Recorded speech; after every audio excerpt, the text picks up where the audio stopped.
E aí, sétimo ano, tudo bem com vocês? Aqui é o professor Éder de Geografia e hoje a gente inicia a nossa terceira aula da apostila e vamos falar um pouco da divisão política do Brasil, né? Que é o tema central aqui nosso no sétimo ano, né? O Brasil, como vocês sabem, né? Ou deveriam saber, ele é uma república federativa que tem 26 estados e um Distrito Federal, né? Então aqui tem a imagem um desenho aqui do mapa do Brasil com os atuais estados, né? Os 26 estados, mais o Distrito Federal aqui no centro do Brasil. E segundo a divisão do IBGE, nós temos 5 regiões. A norte, aqui destacada em verde, a nordeste, destacada em laranja, centro-oeste, destacada em amarelo, sudeste, destacada em vermelho e sul, destacada em azul, né? Então essa é a nossa divisão atual. É claro que no decorrer da história do Brasil, esse mapa ele se alterou bastante, né? Alguns estados foram criados, algumas áreas foram sendo anexadas, outros estados é, foram integrados a um estado maior e por aí vai, né? Alguns territórios federais viraram estados, né? E toda essa dinâmica da divisão do Brasil, a gente vai estudar na aula de hoje e nas próximas aulas, né? Primeiro falando da divisão atual do Brasil, para depois a gente falar do processo de regionalização, né?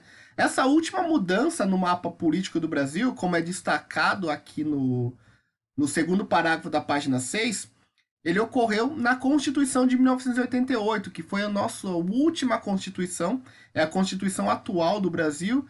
E esse ano, alguns territórios federais foram integrados a unidades administrativas e viraram estados, né? O exemplo que a gente pode falar do estado de Rondônia, que é no território federal, do Amapá, que viraram estados brasileiros, né? O último estado a ser criado foi o estado do Tocantins, que até 1988 ele fazia parte do estado de Goiás, né? E com a Constituição Federal ele foi criado, foi dividido o estado de Goiás e criou-se o estado do Tocantins.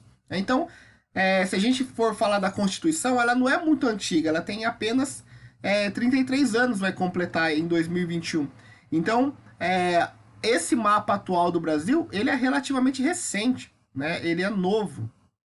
Então, o território federal de Fernando de Noronha passou a ser administrado pelo estado de Pernambuco. Boa parte de Fernando de Noronha constitui o Parque Nacional Marinho, que apresenta regras próprias do uso do espaço e cuja propriedade é a preservação da biodiversidade aquática do arquipélago.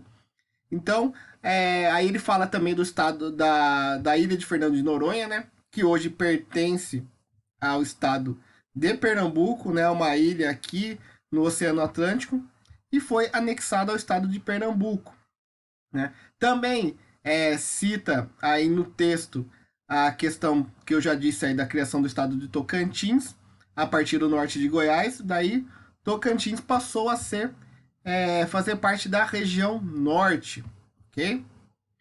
Mesmo hoje, apesar das dificuldades econômicas enfrentadas pelo país e pelos atuais estados, existem propostas para a criação de novas unidades na federação. Algumas dessas propostas são projetos apresentados por deputados e senadores do Congresso Nacional, que é a sede do Poder Legislativo em Brasília. Então, galera, é o seguinte: o Brasil tem hoje esses 26 estados e o Distrito Federal. Mas, mesmo assim, mesmo com esse número de estados, ainda existem áreas, né, que são reivindicadas. Alguns estados que, por exemplo, o estado do Pará, há alguns anos, ele sofreu um processo de referendo, né, para tentar dividir o estado do Pará em 3 outros estados. Seria Pará, Tapajós e Carajás. Só que daí, nesse plebiscito, nesse referendo, a população votou pelo não, para manter o estado do Pará unificado. Então existem outros exemplos no Brasil desse separatismo de criação de outros estados, né? Como na região sul, por questões históricas, né? A questão lá do Triângulo Mineiro. Então o Brasil, hoje, apesar de ter essa divisão que a gente conhece bastante, essa divisão do IBGE, mas ainda existem algumas reivindicações. Geralmente são questões políticas, assim, né? O político lá está em Brasília, ele domina uma área de algum estado e seria melhor para ele se essa área virasse um outro estado. Então, existe muito esse jogo político aí dentro do nosso país. Porém, desde a Constituição de 1988, essa é a nossa atual divisão regional, né, em 5 regiões e 26 estados e um Distrito Federal. Continuando aqui no texto, ele cita a questão do Pará, né, que eu já disse para vocês. Lá do Alto Rio Negro, também na região do Amazonas, também tem uma questão indígena bastante particular, questão dos madeireiros, do pessoal da mineração. Né? Então, eles também pleiteiam a criação de um estado aqui na região amazônica, né? Bem no estado do Amazonas, bem na área aqui do Alto Rio Negro, né? E então isso vai existir. Se a gente procurar notícias aí na internet, a gente vai ver muito essa questão da divisão regional do Brasil. Muito de separatismo na região sul, né? Questões bem complicadas aqui na região norte, né? Mas o que a gente tem que entender é que o mapa do Brasil ele foi se alterando no decorrer do processo histórico, né? Como a gente vai ver nas próximas aulas aí, né? Mas só para ilustrar aqui, essa é uma divisão política aqui na página, vamos ver aqui, página 7, eu acho, página 8, né? Aqui, o Brasil, divisão política do Império no século XIX. Olha como era a divisão do Brasil, né, no século XIX. Ainda o Brasil não tinha anexado, não tinha comprado o Acre da Bolívia, então não tinha o Acre no Brasil. Aqui, essa região de tom alaranjado era todo o Mato Grosso. Não existia os estados de Rondônia e de Mato Grosso do Sul. Olha o Goiás com o Tocantins aqui, era um estado só. Né? O estado do Paraná também era um pouco menor, Minas Gerais, São Paulo era diferente. Então isso era no século XIX. E aqui, do lado, tem uma proposta de divisão política do Everaldo Beckelser, de 1933, que ele divide o Brasil em vários estados, né? Propôs uma divisão usando o critério de equivalência de áreas, né? Então, cada unidade teria uma quantidade de terra similar, né? Uma divisão bem complexa aí, mas mais para explicar como que essa questão do Brasil, ela é bastante dinâmica, ela pode mudar no decorrer do processo histórico e no decorrer dos interesses políticos de determinado período, né?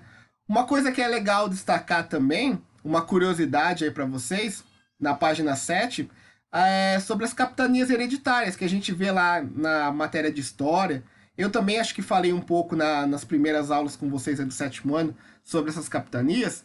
Ela foi, de alguma forma, a primeira divisão regional, primeira divisão política do Brasil, né? O Reino de Portugal aqui, né, assinou o Tratado de Tordesilhas, então metade das terras era de Portugal, a outra metade era da Espanha. Né? E a metade que cabia a Portugal, ele dividiu em capitania, né? Cedeu para os donatários, né? Implantar cana-de-açúcar, explorar o pau-brasil. E foi criada as primeiras capitanias, né? Do Pará, Maranhão, de Ilhéus, da Bahia de Todos os Santos, aqui de São Vicente, por aí vai. Né? Então essa foi a primeira divisão do Brasil, ainda lá no Império, né? Lá no Brasil Colônia, né? Faz 500 anos já, essa primeira divisão. E a divisão do Brasil, ela foi modificando no decorrer do processo histórico até chegar a essa divisão atual nossa, de 26 estados e um Distrito Federal, repetindo, ok? O que eu deixo para vocês hoje, 7º ano? Eu vou deixar as questões a 6 até a 10, né? Para vocês responderem nas páginas 8 e 9. 6. Como é a atual divisão política do Brasil? 7. Quais foram as modificações feitas pela Constituição de 88? 8. Qual o argumento favorável à criação dos novos estados como Triângulo, Araguaia e Tapajós?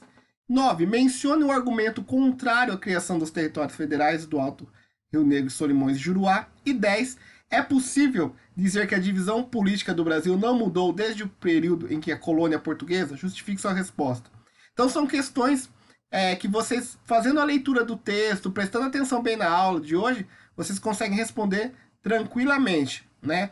Com exceção talvez da 9 e da 10, que essa vocês precisam prestar um pouquinho mais atenção, a 6, a 7 e a 8 são bem tranquilos, tá?